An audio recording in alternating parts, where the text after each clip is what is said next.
మీరు రాత్రంతా నిద్రపోలేదు. ఇలా ఆలోచిస్తూ ఉంటే ఎలాగండి? నీరసపడిపోరు? నోట్లో థర్మామీటర్ పెట్టి మందులు రాసి వెళ్ళిపోతారు డాక్టర్. కడుపులో ఏదో ఒకటి పడాలి కదా, అప్పుడే కదా శక్తి పుంజుకుంటారు బావగారు. నా భర్త తిండి తినక నీరసపడలేదు. నువ్వు తిన్నదరక్క తికమకగా మాట్లాడుతున్నావు. ఏం జరిగిందో తెలిసి కూడా ఇలా మాట్లాడుతున్నా. అంతేలే అక్క, మేమేమన్నా అన్నావనుకో అన్నాము అని అంటావు. ఇంకో మాట చెప్పనా, ఈ మందులు సూదులు ఈ రోగాలు ఇన్ని బాధలు పడలేవక్క. పాపం బావగారు ఎలా భరిస్తున్నారో ఏమిటో. ఏం బావగారు? నిన్న రాత్రి ఫంక్షన్లో షాంగ్లేర్ ఊడు పట్టడం, ఆ తర్వాత ఒక న్యూసెన్స్ జరగడం, ఇవన్నీ నాన్నగారి కళ్ళ ముందే జరిగాయి. అందుకే నాన్నగారు డిస్టర్బ్ అయినట్టున్నారు. భయపడితే వణుకు, బాధపడితే జ్వరం కామన్గా వస్తాయిలేవయ్యా. ఏమంటావక్క? తన చుట్టూ ఉన్నవాళ్లు ఏం చేస్తారోనన్న భయం, ఎన్నాళ్లైనా తనకు తగ్గలేదన్న బాధ ఆయన్ని పట్టి పీడిస్తున్నాయి. చుట్టూ ఉన్నవాళ్ళు ఏం చేస్తారక్క? సేవ చేయడం తప్ప. తప్పించేస్తారేమో అన్న అనుమానం ఉందేమో. మావయ్య గారికి రాని ఆలోచనలు మనం మాటల్లో అనుమానంగా అనుకోవడం మనకే అవమానం అత్తయ్యా.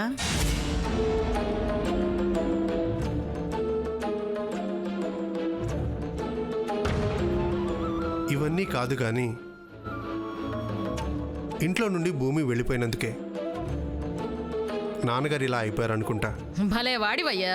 అదేమైనా మన మనిషా లేక పని మనిషా ఇల్లు వదిలి వెళ్ళిపోయింది అని బాధపడిపోవడానికి? శ్రీపతి చెప్పిందే అక్షరాల నిజం. భూలక్ష్మి కోసమే ఆయన ఆరాటపడుతున్నారు.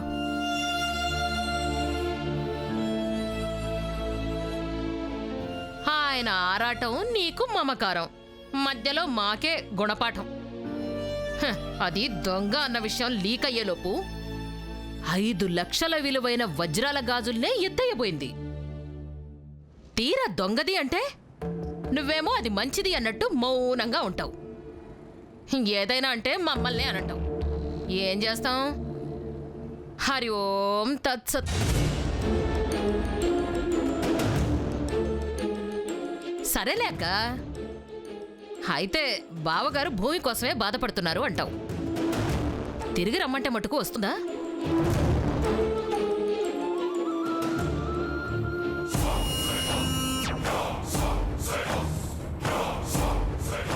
నిజమే, మన సావాసమే వద్దని దండం పెట్టి వెళ్ళిపోయింది.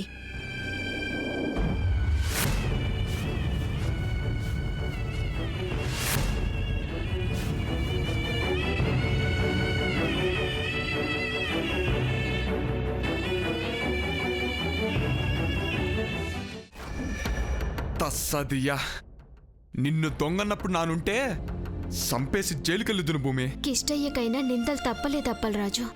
ఆ ఊసొగ్గే. ఇక్కడ పనేదైనా ఉంటే చెప్పు చేస్తాము. నిన్ను చేసుకునేటోడు నిన్ను కూర్చోబెట్టి సాకుతాడు భూమి.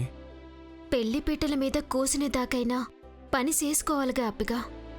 కట్టాన్ని నమ్ముకునేటోళ్ళం సుఖమంటేనే ఇట్టమంటామా? మా సేటును ఒక మాట అడుగుతా. మాటిమ్మని అడుగన్నా. పనుంటాదే, పనులు అవసరం ఉంటాదో అంత పనుందో అడగాలి కదా. రండి. ఒక్క నిమిషం అప్పిగా. మా అమ్మతో ఒక పాలి మాట్లాడతా. ఆమె ఆశీర్వాదం ఉంటే నాకు పని దొరుకుతుంది. సరేనా? సరే, ఫోన్ చేస్తా.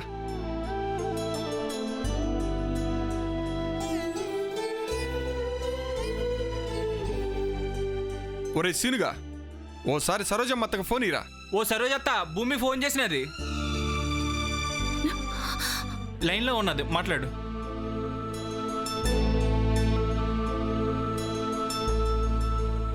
భూమి, అమ్మా, ఎలా ఉన్నావు తల్లి? నిన్న రాత్రే అనుకున్నానే అప్పలరాజు ఫోన్ చేస్తే బాగుండు అని. అప్పిగాడి ఫోన్ నుండే మాట్లాడుతున్నాను. నువ్వెట్టా ఉన్నావమ్మా? నాకే మా నాన్నున్నాడు. నీకే అమ్మ కూడా దగ్గరలేదు.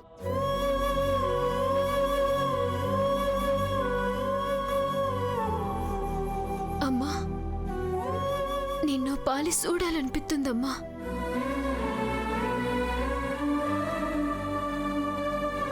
నాకు కూడా నిన్ను చూడాలనిపిస్తుంది భూమి. అయితే ఈ శనివారం ఊరొచ్చిపోతాలే. వద్దొద్దు. నువ్వు తాతకేం చెప్పావు? కప్పు తీసుకొస్తా అన్నావు, ఉద్యోగం సంపాదిస్తానన్నావు, ఊరి పేరు నిలబెడతానని చెప్పి ఇప్పుడు మనూరి పేరున్నా బస్ ఎక్కి వచ్చేస్తానంటావా? మరి నిన్ను తాతని చూడాలనిపిస్తుంది కందా. ఏరువాక వానలొచ్చాక మేమే ఒకసారి పట్నం వచ్చి నిన్ను చూసి వెళ్తామమ్మా. నిజంగా వస్తారు కదమ్మా? తాత అంత దూరం ప్రయాణం చేయలేనంటే నేనొక్కదాన్నైనా వస్తాను భూమి. ముసలోడికి దూరపాయనం అంటే సానా ఇట్టాం. ఖచ్చితంగా వస్తానంటాడు చూడు.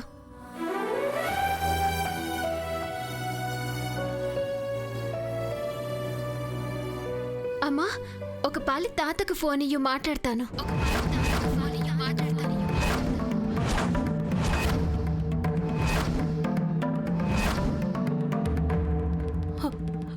ఆయన ఎక్కడెక్కడున్నాడే? 2 నెలల నుండి నాతో మాట్లాడకుండా తప్పించుకొని తిరుగుతానే ఉన్నాడు. యాడికి పోయినాడు? సంతకెళ్ళి చుట్టలు తెచ్చుకుంటానని 50 రూపాయలు తీసుకెళ్ళాడు. అన్ని డబ్బులు ఎందుకు ఇచ్చావమ్మా? 10 రూపాయలంటేనే ఎక్కువ. నువ్వు జాలిపడి ఎక్కువిస్తే 4 పెట్టెల రైలు ఎక్కినట్టు పొగలు కక్కుతూనే ఉంటాడు.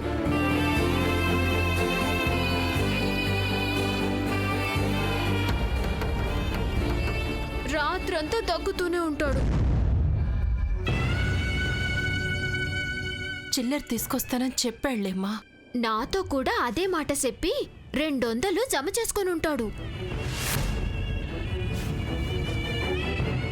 పోన్లే, మళ్ళా ఈ మాట అడుగుతూ సంపేవు. ఒగ్గే అమ్మా. అలాగే అమ్మా. అమ్మా నాకు నీ ఆశీర్వాదం ఎప్పుడు ఉంటాది కదా. ఎప్పటికీ ఉంటుంది భూమి. నా ఆశీర్వాదమే కాదు, తాత ఆశీర్వాదం కూడా ఉంటుంది. తాత ఆశీర్వాదం కూడా ఉంటుంది.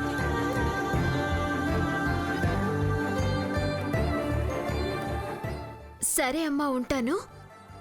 మళ్ళా వీలు చూసుకొని చేస్తానులే.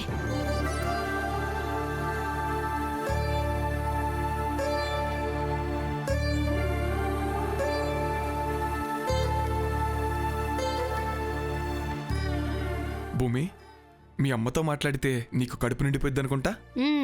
చేతి నిండా పని దొరికితే ఇంకా సంతోషమేత్తదప్పిగా. అన్నోయ్ దిబ్బరొట్టె ముక్కలున్నాయిగా, అవి పెట్టు, నేను తింటాను. తిందు లేకుండా. హాయ్ భూమి.